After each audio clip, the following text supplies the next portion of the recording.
This film is directed by Peter Winther. You might be thinking, who's that, Adam? I don't know. After watching about 5 minutes of the film, I thought to myself, I bet this guy's never directed a movie before. How could you tell that, Adam? Well, for starters, it looked like low-budget crap. Secondly, the actors, who I've seen do good jobs before, were terrible. Shawn Ashmore, aka Bobby, aka Iceman from X-Men, plays Kevin. He's down on his luck because his brother hung himself when he was younger. I don't remember when, it doesn't matter. And his wife and him are having marital issues. Currently, he's at a dead-end job. It's a pun because he cleans up dead people. And he really doesn't know how to repair his marriage because his wife cheated on him. Her name is Natalie, and she's played by Ashley Greene. Natalie is a working girl who just doesn't have time to put into this relationship. She has to get her business going. Thankfully, they have the worst marriage counselor on the planet who says, you know what, you two aren't getting along. Maybe you should come up with something that you can do together to make your marriage work. Maybe you can talk through your problems, or maybe do a hobby together, or go on a vacation, or, I know, invest a bunch of money into a house you can't afford. That'll make your problems go away. And so they do. Favorite line of dialogue is when Natalie says to Kevin, hey, we can't afford this house, so we're gonna really have to make some cuts. And I also want you to go to college, which last time I checked is free.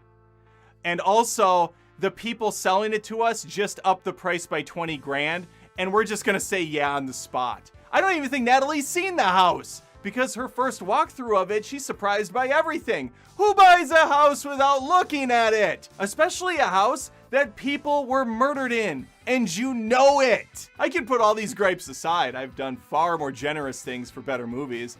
This is just a bad movie though in general. It's long too, it's 2 hours. Why is this shitty film 2 hours long? I was asking myself 20 minutes in. Because we have to talk about their bad marriage. Kevin does go back to college and he meets a young little firecracker there that he may cheat on his wife with. Will he? Won't he? Do I care? Why am I still watching this movie? Why haven't I swallowed a gun yet? These are all legitimate questions I asked myself while watching this. We also have Natalie's side story where she takes on a prominent client and she just can't get her stuff done in time because she's having problems with her stupid husband and because the house might be haunted and trying to kill her. That's right, not everything's perfect in this house where people were killed in. There's a history here. A mystery that the cops, I guess, clearly didn't bother to look into. Hey, who has time for a proper investigation into a house where multiple people were murdered, right? Okay, Adam, so what if the plot is stupid? It's a horror movie. I don't care. I can put all that stuff aside and just focus on the scares. Well, you better focus up, mister, because there's no scares to be found. Unless the temperature dropping to 30 degrees does something for you. Whew, that's bone-chilling stuff. Well, I live in Minnesota, fuckers. I have 30-degree weather for like 6 months out of the year. Funny thing about that, when I go to bed at night, I like to keep my house around 69 degrees. Or up to like 71. Somewhere in that ballpark, somewhere in that range.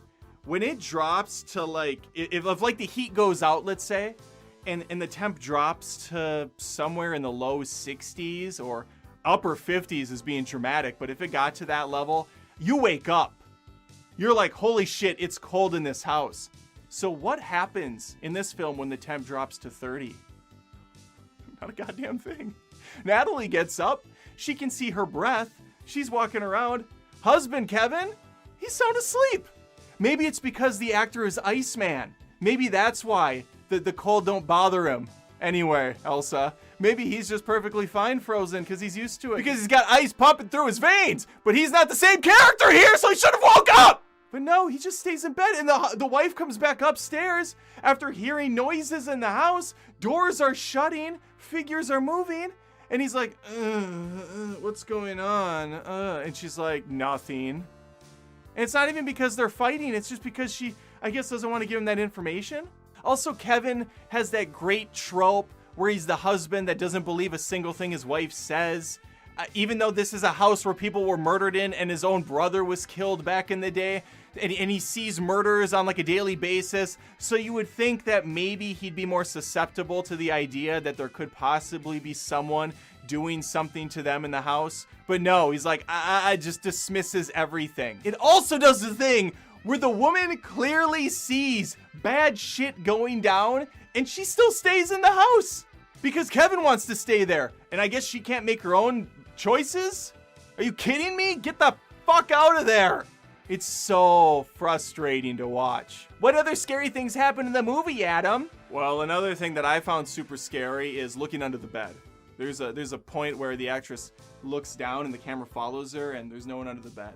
And then she goes up and the camera goes up and you're like, oh my God, nothing. That was an intense 5 seconds for me. I would just like to formally thank Netflix with a thank you very much for once again understanding that I'll watch basically any pile of shit you throw in front of me. Anything that you can barf out, I'm gonna ingest and then get sick later about it. And this is another one. Aftermath? Nah. Afterbirth. Because this film is just the chunky remains that have been spilled out of better films done before. And it's just taking these pieces and throwing them at the screen and hoping that people will be duped into thinking that once again Netflix has a great movie trending when they don't. It's just a bunch of suckers like me hoping that just once, out of every 50 times they'll get it right, instead of once after every 75 or so. I don't think I said any spoilers previously, but this is going to be one for the end of the film. I just have to say, I only think one person dies after this couple moves in, and it's the sister. They move on so quickly, like a month later, and they're all laughs and loves and hugs, and they sold the house, and they're moving out. My question is, how are they not concerned about the sister at all? You would think that they'd be looking for her, or you think they would have found her. You think that they would have done a thorough clean out of this house, but nope. Everything's honky-dory again. So by my new criteria, should you watch this film? Absolutely not. Don't see it. Don't even look at a trailer. It's not worth your time.